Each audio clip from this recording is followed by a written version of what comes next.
All right, what's up, guys? Welcome back to another episode of the Living the Dream podcast. Today on the show, we have Mike Martin, who is the voice of the podcast Project Mindfully Outdoors. Mike, how you doing? I'm doing great, Timmy. How you doing tonight? I'm doing well, man. Thanks so much for asking. And we like to jump right in. So if you could start with telling us a little bit more about yourself. I know you have a really inspirational story to share with us. And what you like to do for fun, that'd be great. All right. Well, I guess we can start with the fun stuff. I'm a avid hunter, avid fisherman.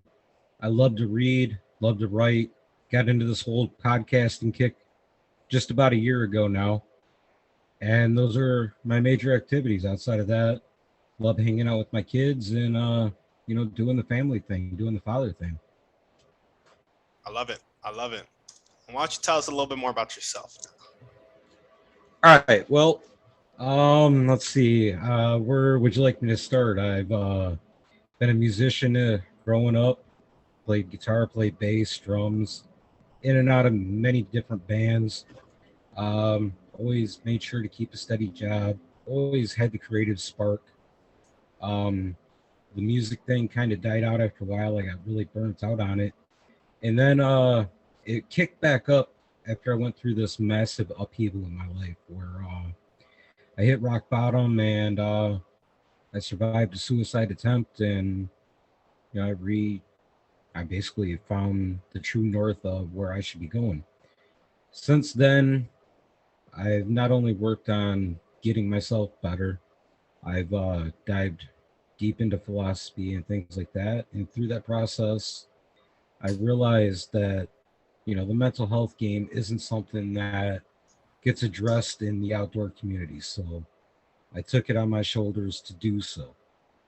And the funny and ironic part about that is, as I built up the following with the podcast, with the blog, and things like that, it's kind of branched out into not just the outdoor community, but now it's becoming this whole encompassing community for every walk of life, no matter where you're at, what you're doing.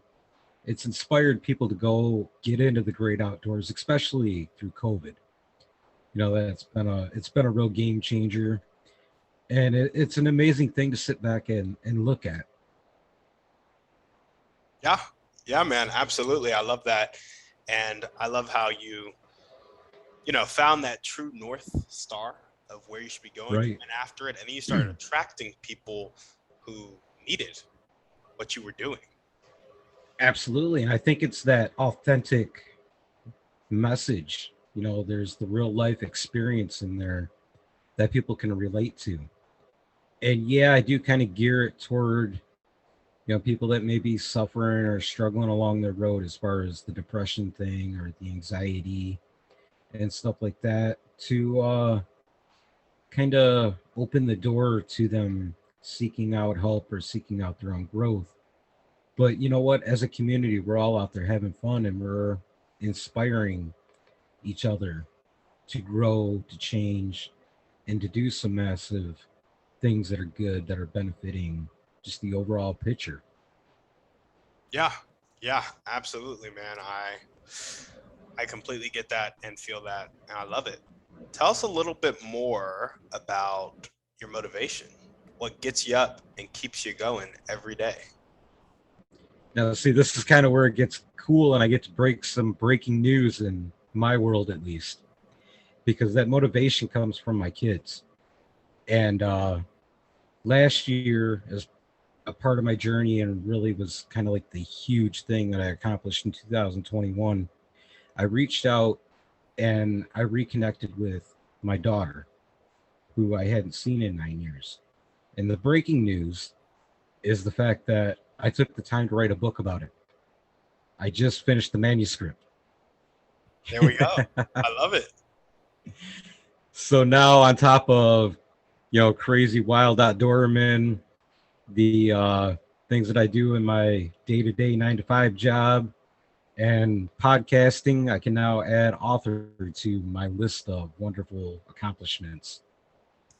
Dude, that is awesome. And so the book was about your journey with your kids, specifically reconnecting with your daughter. Tell us a bit more about it. The book is specifically geared at the avenue that I took in order to not only reconnect with my daughter, but also begin to build and foster a healthy relationship with both of us. And I'll be honest with you, this was like one of those books that I was super guilty and embarrassed that I had the skin in the game to be able to write this book. However, down the road, I don't know, probably 6 7 months of sticking to the plan and having my time with her, we were out to dinner one night, and it was probably one of the very first actual one-on-one interactions that we had. And I just sat and I got to listen to her. We got to run around the town, and we even chased the marching band for the homecoming parade. And after I dropped her off, I thought about it. It hit me that for 9 years, I allowed my mental health obstacles to come in between us and rob us of the things that, we should have got to experience. And if I can share a story that inspires somebody out there that may be in that same boat to go back and not only stop robbing themselves, but most importantly, stop robbing that kid, then that's something that needs to be put out there. And that's actually been something that's fueled my progress in that relationship, because for me, a lot of it was dealing with that guilt, like I said in the beginning of it, and being able to understand that through that absence, I taught my daughter one life lesson, unfortunately. And it's a lesson that she will inevitably carry forever. However, by re-emerging and coming back into the picture, I taught her a completely different lesson. And that lesson is the one that changes the trajectory of her life forever. And that's something that more people need to stop and think about and understand and realize that if you present your authentic self to the situation, and it doesn't have to even be the subject matter of the book, it's really any lesson in life, any situation. You present that authentic self, good things are bound to happen. Yeah, I love that. Now, uh, a lot of people hearing this, they may have a kind of stagnant or declining relationship with a child or a loved one. Tell us a little bit about the courage to re-enter that relationship after years and years of, failure and pain. It's kind of funny because a lot of the things that I'm able to overcome, I kind of have to, because I read a lot and I do a lot of the philosophy stuff. So I put a kind of that texture to it. And I compared this in my mind to Davy Crockett and the Alamo. And the reason that I did that is because we all know the outcome there. Davy Crockett was killed in the Alamo, making his final stand. And everything leading up to meeting day with my daughter was exactly that caliber. It put that temperature on the whole situation. I was told she didn't want this. Everything's short of she's going to stab me and throw me in the river. Mm. And in the course of kind of researching the Alamo a little bit to be able to put that in the book, I come to realize the mythical version of what happened at the Alamo was, yes, they found Davy Crockett's body. However, it was underneath a pile of would-be killers. And the only thing that finally stopped him was the fact that they found his knife lodged within somebody's body. And to me, that was an inspiring thing to think. Here's this guy facing down his death, facing down the end of his life, and he feels so avid about the reason that brought him there that he fights on even when he knows it's going to end. And if he could do that, just like, there's tons of different stories throughout history that if you can draw the inspiration from, if they could do it, sure, the situation may be different, but you can do it too. I love that. I love that. And I love how, those principles, and you've studied a lot of philosophy. We talked a little bit about it on your podcast, but those principles, man, they just stand the test of time. Like they are consistent in everybody's life. Every time, the Bible talks about there being nothing new under the sun. And at the most fundamental level of life, it's like so true. Of just like everything kind of falls into like these truths, and you just touched on one of them. So thank you for that. Absolutely. Yeah, awesome. Well, tell us a little bit more about your dreams and goals and project Mindfully Outdoors. What's your vision for that and your life going forward? And your book, vision for the book too. Honestly, I can't say that I have a direct vision. I used to. However, that was kind of like the old reality that I was living in. And I find myself here now navigating the world under completely different terms. So, what I've learned through that process is just to keep it simple, keep it little small goals. Kind of like Project Mindfully Outdoors actually started as a blog, and I had started working with Surbid Nation, and I wanted to go a different direction. I didn't want to do, the cookie cutter run of the mill thing. I wanted to apply it to something that was really worthwhile to me. And that first article came based on a conversation about how to fish a jig. And, we're standing on the boat fishing. And I'm like, basically, what you're doing is you're bobbing that lure up and down, trying to create a massive panic attack to get the predator fish to come get you. And as I spoke those words, I realized, you know what? That's exactly what my social anxiety feels like. And I put it into an article. And months down the road, I had started thinking about expanding and moving into the podcast.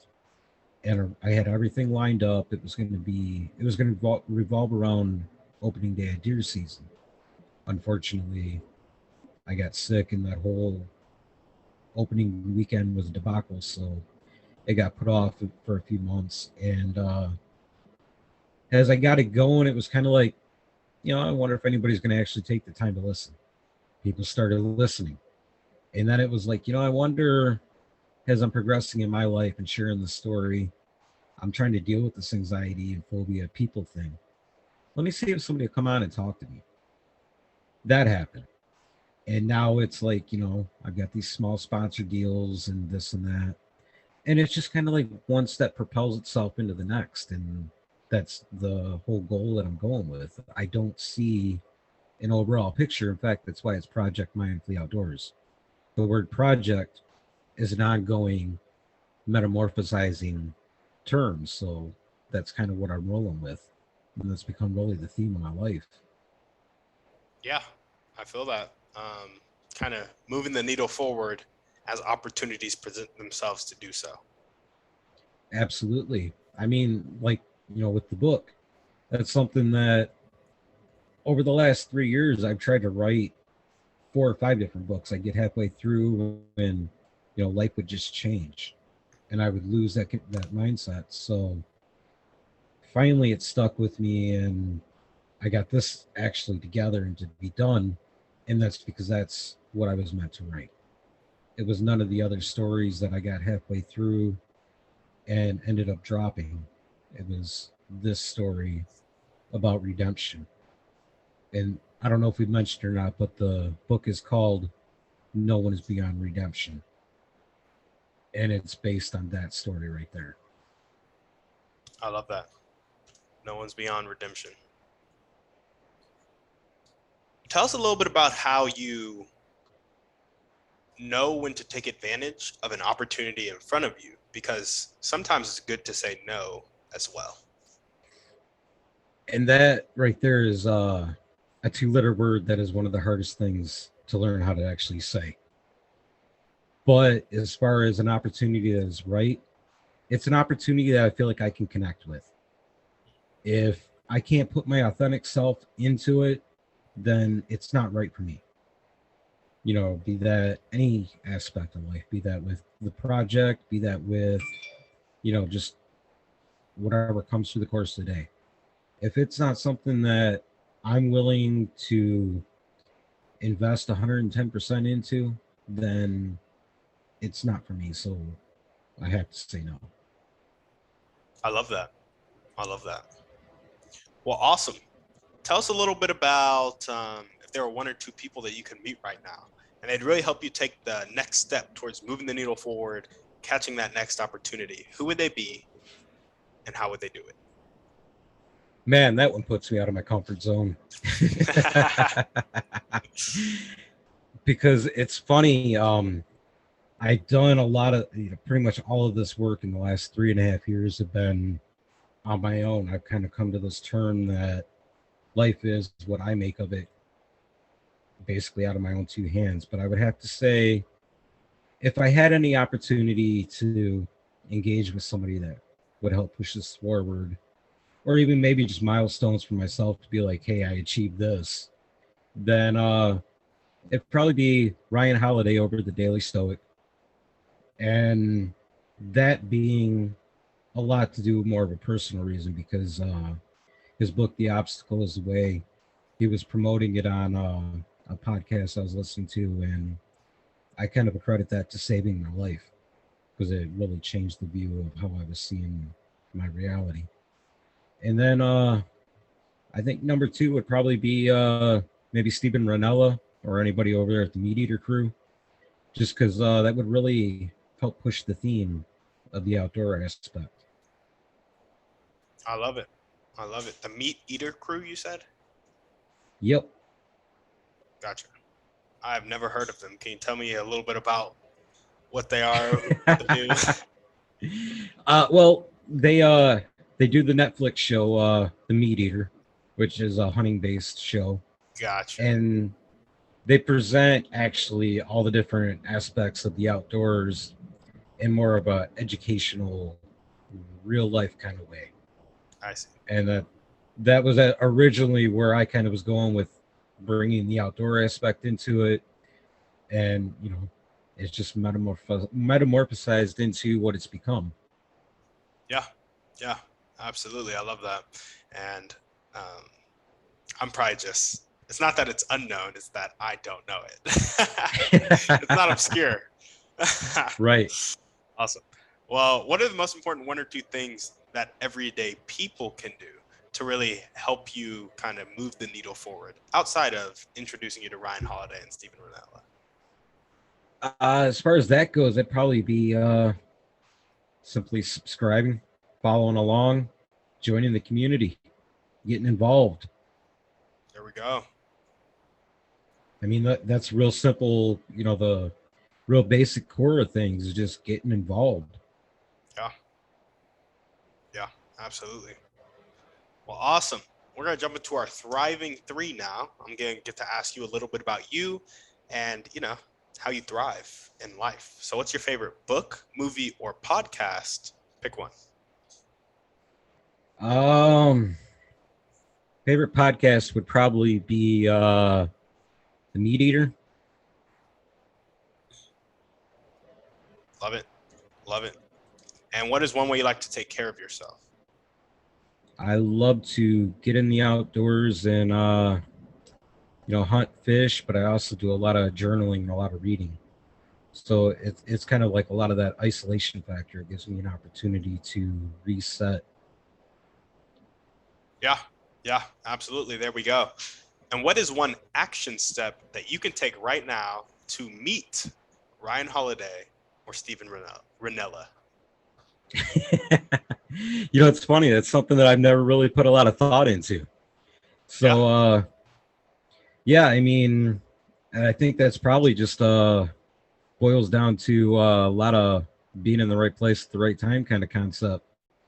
I mean, back in the day when I was doing a lot of the music stuff, that's how a lot of that turned out was, right place, right time. Kind of like a funny story when the first time I got to meet the Misfits was we were going to check them out, opening up for Megadeth. And, clearly we were like the only people in the crowd waiting to actually see the Misfits.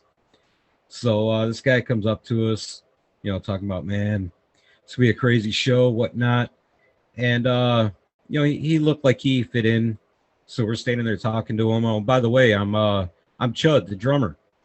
It's like, oh, no way. And kind of progressed from there.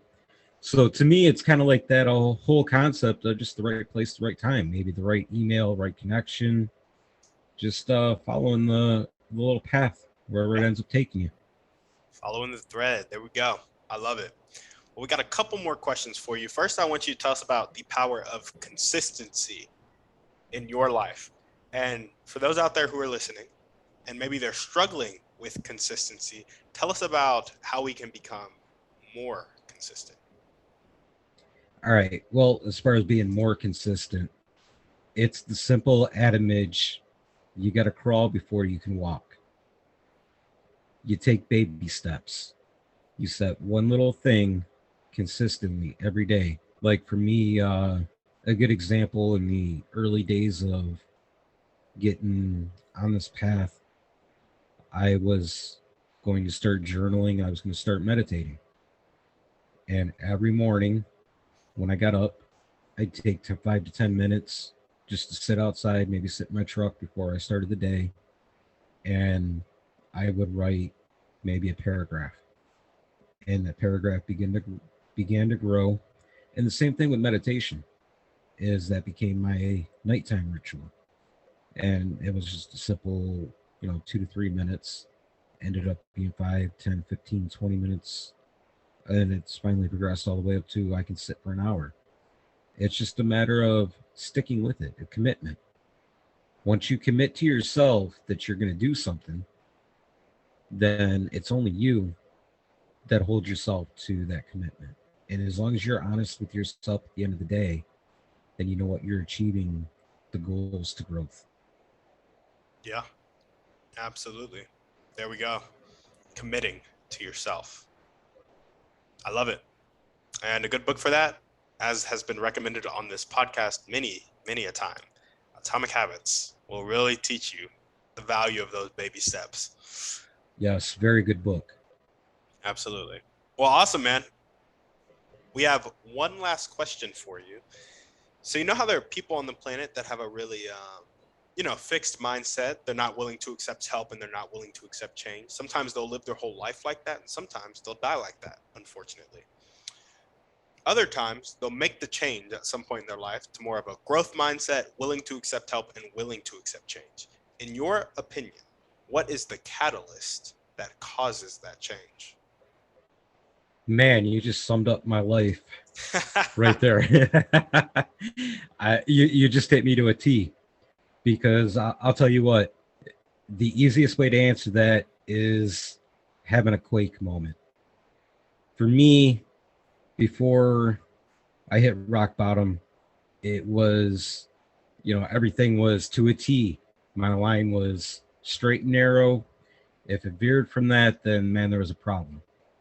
I hit that quake moment, that rock bottom, and I realized I've got to learn to be flexible. And by doing that, it's opened up so many different doors and so many different avenues.